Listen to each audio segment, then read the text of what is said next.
उत्तर प्रदेश के प्रयागराज में 4000 हेक्टेयर में होने वाले कुंभ मेले में दुनिया भर से करोड़ों लोग आएंगे, जिसमें सिर्फ जल सुविधा की लागत 40 करोड़ है, जो 25 सेक्टर में 1249 किलोमीटर लंबी पाइपलाइन में लगी है। 2013 में आयोजित महाकुंभ मेला अब तक का सबसे बड़ा धार्मिक आयोजन माना गया था, जिसमें करीब 12 करोड़ से अधिक श्रद्धालु शामिल हुए थे। लेकिन 144 साल बाद होने वाले इस महाकुंभ की भव्यता उससे भी कहीं अधिक होने वाली है। देश विदेश से 40 करोड़ से ज्यादा श्रद्धालुओं के आने की उम्मीद है और इसकी विशालता का अंदाजा इसी बात से लगाया जा सकता है कि इसका अनुमानित बजट 6,382 करोड़ रुपए है। भारतीय अंतरिक्ष एजेंसी इसरो का कहना है कि कुंभ मेला इतना विशाल और भव्य होता है कि इसे अंतरिक्ष से भी देखा जा सकता है। लेकिन आपके मन में यह सवाल जरूर उठता होगा कि यह इतना विशाल और प्राचीन आयोजन आखिर शुरू कहां से हुआ और इसके पीछे का इतिहास क्या है? क्या इसका उल्लेख भारतीय वेदों, पुराणों और धर्म ग्रंथों में मिलता है, या फिर इसके पीछे कोई और गहरी और रहस्यमयी कहानी छिपी है? और सबसे रोचक बात यह है कि कुंभ के शाही स्नान का पहला अधिकार केवल नागा साधुओं को दिया जाता है, जबकि अन्य साधु संतों को उनके बाद स्नान करने का अवसर मिलता है। इस विशेष परंपरा के पीछे छिपा है एक अद्भुत इतिहास जो नागा साधुओं को इतना विशिष्ट और सम्माननीय बनाता है। महाकुंभ का आयोजन प्रयागराज के त्रिवेणी संगम पर होता है, जहां गंगा, यमुना और सरस्वती नदियों का संगम माना जाता है। लेकिन यहां केवल गंगा और यमुना ही दिखाई देती हैं। तो आखिर कलयुग में सरस्वती नदी अदृश्य क्यों हो गई? क्या यह केवल एक धार्मिक मान्यता है या इसके पीछे कोई गहराई से छिपा हुआ वैज्ञानिक रहस्य है?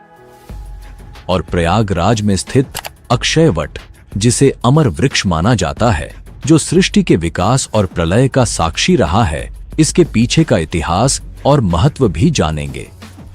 2025 के महाकुंभ में भारत के 13 प्रमुख अखाड़े हिस्सा लेने वाले हैं। जानेंगे कि अखाड़ों का इतिहास क्या है, उनका विशेष महत्व क्या है और इस बार किन्नर अखाड़े को शामिल करने के पीछे की वजह क्या है।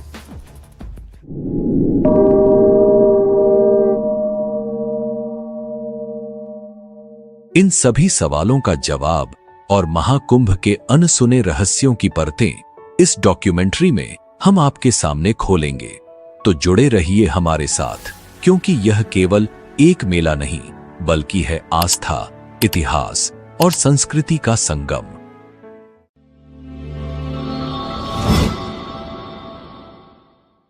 प्राचीन ग्रंथों में कुंभ मेले का स्पष्ट उल्लेख नहीं मिलता, फिर भी इसे भारत का सबसे बड़ा तीर्थ माना जाता है। यही नहीं, 2017 में इसे यूनेस्को ने मानवता की अमूर्त सांस्कृतिक विरासत की सूची में भी शामिल किया, जो इसकी ऐतिहासिक और सांस्कृतिक महत्व को दर्शाता है। कुंभ संस्कृत का ऐसा शब्द है जिसका अर्थ होता है कलश या घड़ा। लेकिन सवाल उठता है कि अगर कुंभ केवल पानी का घड़ा है, तो यह इतना बड़ा और विश्व विख्यात त्योहार कैसे बना? आइए इस वीडियो में हम आपको महाकुंभ के आरंभ से लेकर आज तक की पूरी यात्रा के बारे में बताएंगे। कुंभ मेले के इतिहास को समझने के लिए हमें 2 प्रमुख पौराणिक कथाओं को जानना होगा, जो इस पर्व की गहराई और महत्व को उजागर करती हैं। महाकुंभ मेले की पहली कथा सर्पों और गरुड़ देव के बीच की है, जो ऋषि कश्यप और उनकी 2 पत्नियों कद्रू और विनता से जुड़ी हुई है। कद्रू और विनता जो आपस में बहनें थीं और ऋषि कश्यप की पत्नियां भी थीं।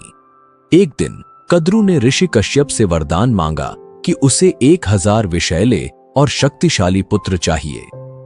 ऋषि कश्यप ने तथास्तु कहा और कद्रू को 1000 अंडे प्राप्त हुए। यह देखकर विनता ने भी वरदान मांगा कि भले ही उसके पुत्र कम हों, लेकिन वे कद्रू के पुत्रों से अधिक शक्तिशाली हों। कश्यप ने उन्हें भी तथास्तु कहा और विनता को 2 बड़े अंडे प्राप्त हुए। समय बीतने के साथ कद्रू के 1000 अंडे फूट गए और उनमें से सांप उत्पन्न हुए जिन्हें सर्पों की मां माना गया। दूसरी ओर विनता के अंडे नहीं फूट रहे थे और अधीरता में उन्होंने एक अंडा समय से पहले फोड़ दिया। उसमें से एक अधूरा प्राणी निकला जिसका शरीर कमर तक ही विकसित था। वह गुस्से में बोला, माँ, आपने मेरे साथ यह अन्याय किया, लेकिन कृपया दूसरे अंडे के साथ ऐसा मत कीजिएगा। वह प्राणी उड़ गया और उसका नाम अरुण रखा गया। आगे चलकर वह सूर्यदेव का सारथी बना। एक दिन कद्रू और विनता ने सूर्यदेव के सफेद घोड़े को देखकर शर्त लगाई। विनता ने कहा कि यह घोड़ा पूरी तरह सफेद है, जबकि कद्रू ने कहा कि उसकी पूंछ काली है। यह शर्त प्रतिष्ठा पर आ गई और तय हुआ कि जो भी हार जाएगा उसे दासी बनना पड़ेगा। कद्रू ने अपने नागपुत्रों से कहा कि वे सूक्ष्म रूप धारण कर घोड़े की पूंछ से चिपक जाएं ताकि वह काली दिखाई दे। नागों ने ऐसा ही किया और कद्रू शर्त जीत गई। विनता को हार मानकर दासी बनना पड़ा। कुछ समय बाद विनता के दूसरे अंडे से एक शक्तिशाली प्राणी निकला जिसका चेहरा गरुड़ पक्षी जैसा था और शरीर मनुष्य जैसा। उसका नाम गरुड़ रखा गया। जब गरुड़ ने देखा कि उसकी मां विनता, कद्रू और उनके 1000 सर्प पुत्रों की दासी बन चुकी है, तो उसने अपनी मां को मुक्त कराने का संकल्प लिया। गरुड़ ने सर्पों से विनता को मुक्त करने का उपाय पूछा। सर्पों ने कहा, अगर तुम वैकुंठ से अमृत कलश लाकर हमें दे दो तो हम तुम्हारी मां को मुक्त कर देंगे। गरुड़ ने यह शर्त मान ली। वैकुंठ धाम पहुंचकर गरुड़ ने अमृत कलश प्राप्त किया।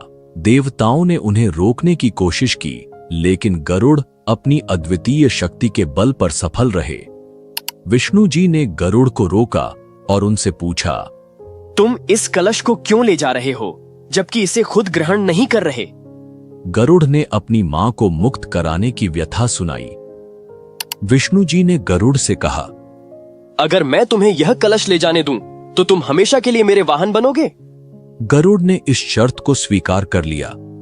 गरुड़ ने अमृत कलश सर्पों के पास पहुंचाया, लेकिन विष्णु जी ने अपनी मायावी शक्ति से अमृत कलश को वहां से गायब कर दिया। गरुड़ ने अपनी मां को दासत्व से मुक्त कराया। इस यात्रा के दौरान गरुड़ पर इंद्र ने कई बार हमला किया, लेकिन वे असफल रहे। अमृत कलश से अमृत की कुछ बूंदें हरिद्वार, प्रयागराज, उज्जैन और नासिक पर गिरीं। यही कारण है कि इन 4 पवित्र स्थलों पर कुंभ मेले का आयोजन होता है। लेकिन आगे बढ़ने से पहले इस वीडियो को एक लाइक करके चैनल को सब्सक्राइब जरूर कर लीजिए, क्योंकि ये आपके लिए 1 सेकंड का काम है, लेकिन इससे हमारी काफी बड़ी मदद होती है। महाकुंभ से जुड़ी सबसे लोकप्रिय कथा है समुद्र मंथन की, जिसे देवताओं और असुरों के बीच हुआ एक महान प्रयास माना जाता है।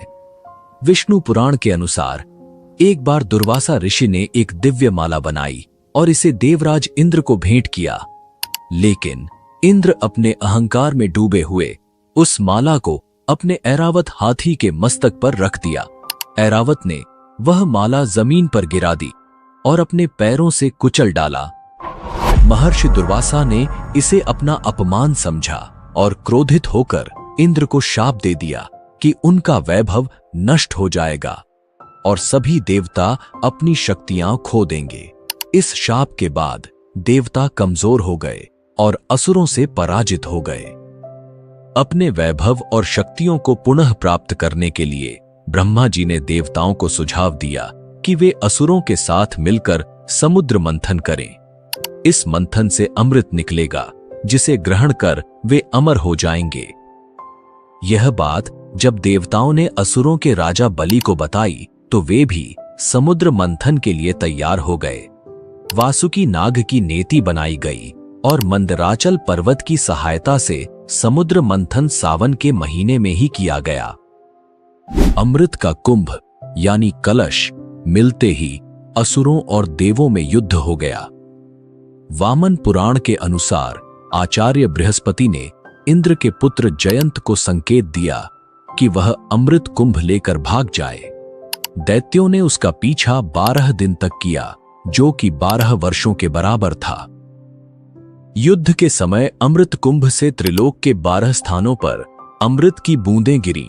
इनमें से 8 स्थान देवलोक में और 4 स्थान पृथ्वीलोक पर स्थित हैं: हरिद्वार, प्रयागराज, उज्जैन और नासिक। यही वह पवित्र स्थान है जहां अमृत की बूंदों के कारण कुंभ मेले का आयोजन शुरू हुआ। लेकिन कहानी का सबसे अहम हिस्सा अभी बाकी है, जिसे जानना आपके लिए बेहद जरूरी है। श्रीमद् भागवत पुराण के सागर 6 प्रसंग में कुंभ विवरण के अनुसार सागर के 14 रत्न निकले थे, जिनमें सबसे पहले हलाहल या कालकूट विष निकला। इस विष की ज्वाला इतनी तीव्र थी कि सभी देवता और दानव इससे जलने लगे थे। तब भगवान शिव ने देवता, दानव और समस्त सृष्टि की रक्षा के लिए इसे खुद पी लिया। विष की तीव्र जलन के कारण शिवजी का कंठ नीला पड़ गया, इसीलिए शिवजी का एक नाम नीलकंठ पड़ा। विष की ज्वाला को कम करने के लिए सभी देवताओं और दानवों ने शिवजी को शीतल जल चढ़ाया। इसके बाद उनके शरीर का ताप और जलन कम हुआ। यही कारण है कि सावन में शिवजी का जलाभिषेक किया जाता है। ऐसा कहा जाता है कि जब शिवजी ने समुद्र मंथन से निकले हलाहल विष को ग्रहण किया तो उसकी कुछ बूंदें धरती पर गिर गईं। जिन घास की पत्तियों पर ये बूंदें गिरीं, उन्हें सांप ने चाट लिया, जिससे सांप की जीभ बीच से कट गई। वहीं कुछ विष की बूंदों को बिच्छुओं और अन्य विषैले जीवों ने भी ग्रहण कर लिया। इसी कारण ये जीव जहरीले हो गए। इसके बाद कामधेनु, कल्पवृक्ष, कौस्तुभमणि, उच्चैश्रवा अश्व, ऐरावत गज, रंभा अप्सरा, सुरा, लक्ष्मी, चंद्रमा, शार्गंधनुष, भगवान धन्वंतरी, 5 जन्य शंख और अमृत कुंभ निकला, जिसे विश्व मोहिनी बने भगवान विष्णु ने देवताओं को पिला दिया। इसकी बूंदें हरिद्वार की गंगा नदी, प्रयागराज के त्रिवेणी संगम, गंगा, यमुना और सरस्वती, उज्जैन की क्षिप्रा नदी और नासिक की गोदावरी नदी में गिरी। जहां अमृत की बूंदें गिरी, वहां कुंभ मेले का आयोजन शुरू हुआ। प्रयागराज में जहां महाकुंभ का आयोजन होता है, वहां गंगा और यमुना का संगम तो साफ देखा जा सकता है, लेकिन सरस्वती नदी दिखाई नहीं देती। फिर भी इसे त्रिवेणी संगम कहा जाता है। अब सवाल यह उठता है कि सरस्वती नदी अदृश्य क्यों हो गई? इसके पीछे की वजह जानने के लिए हमें इतिहास और पौराणिक कथाओं में झांकना होगा। महाभारत के शल्य पर्व में सरस्वती नाम से 7 नदियों का उल्लेख मिलता है। श्रीमद् भागवत पुराण में सरस्वती नदी के प्रवाह और उसके स्थानांतरण की एक रोचक कथा का वर्णन है। पुराणों के अनुसार प्राचीन काल में सरस्वती नदी स्वर्ण भूमि में बहा करती थी। कालांतर में इस भूमि का नाम स्वर्ण राष्ट्र हो गया और धीरे धीरे यह सौराष्ट्र कहलाने लगा। उस समय सौराष्ट्र का क्षेत्र प्राचीन मारवाड़ तक फैला हुआ था और सरस्वती नदी इसी भूमि से प्रवाहित होती थी। यहां नित्य सरस्वती की पूजा और अर्चना होती थी। लेकिन समय के साथ इस प्रदेश के लोग यवनों के संपर्क में आ गए और उनके आचार विचार को अपनाने लगे। इससे दुखी होकर सरस्वती ने ब्रह्मा जी से अनुमति मांगी और मारवाड़ एवं सौराष्ट्र छोड़कर प्रयाग में आकर वास करने लगीं। कहा जाता है कि सरस्वती के यहां से चले जाने के बाद यह समृद्ध भूमि धीरे धीरे मरुस्थल में बदल गई और यही मरुस्थल आज राजस्थान के नाम से जाना जाता है। हाल ही में जैसलमेर जिले के मोहनगढ़ में बोरवेल की खुदाई के दौरान अचानक पानी का सैलाब बाहर निकल आया। पानी का प्रेशर इतना ज्यादा था कि लोग इसे देखकर अचंभित रह गए। अब इस घटना को लेकर चर्चा तेज हो गई है। लोग पूछ रहे हैं कि क्या यह प्राचीन सरस्वती नदी का पानी है, क्योंकि इतिहास के अनुसार सरस्वती नदी जो लुप्त हो गई थी उसका रूट यहीं से होकर गुजरता था। आपको क्या लगता है, क्या यह सरस्वती नदी का प्रवाह हो सकता है? कमेंट में अपनी राय जरूर दें। ऋग्वेद में सरस्वती नदी को अन्नवती और उदकवती के रूप में वर्णित किया गया है। इसे समृद्धि और जल की देवी के रूप में पूजा जाता था। ऋग्वेद में बताया गया है कि सरस्वती नदी यमुना के पूर्व और सतलुज के पश्चिम में प्रवाहित होती थी। महाभारत में इस नदी को कई नामों से जाना गया है, जैसे प्लक्षवती, वेद स्मृति और वेदवती। तांडय और जैमिनीय ब्राह्मण के अनुसार सरस्वती नदी मरुस्थल में सूख गई थी। महाभारत के विवरणों में इसका विनाशन नामक स्थान पर विलुप्त होने का वर्णन है। यही वह नदी थी जिसके किनारे ब्रह्मावर्त और कुरुक्षेत्र जैसे प्राचीन स्थल बसे हुए थे। महाभारत में यह भी उल्लेख मिलता है कि बलराम ने द्वारका से मथुरा तक की यात्रा सरस्वती नदी के माध्यम से की थी। इसके अलावा यादवों के पार्थिव अवशेषों को इसी नदी में प्रवाहित किया गया था।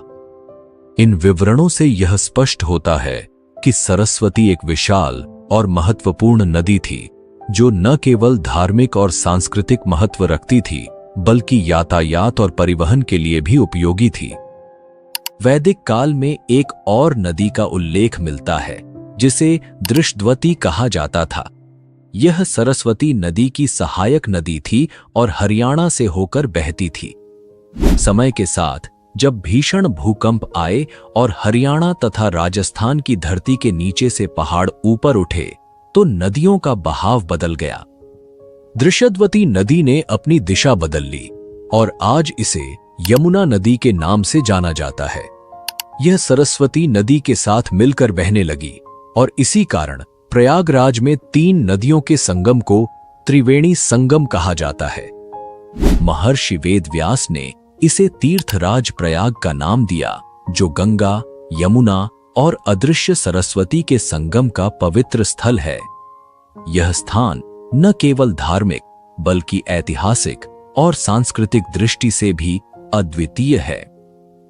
प्राचीन ग्रंथों में कुंभ का अर्थ केवल एक साधारण कलश है, लेकिन यही साधारण शब्द कैसे बन गया दुनिया का सबसे बड़ा धर्म और संस्कृति का अमर प्रतीक।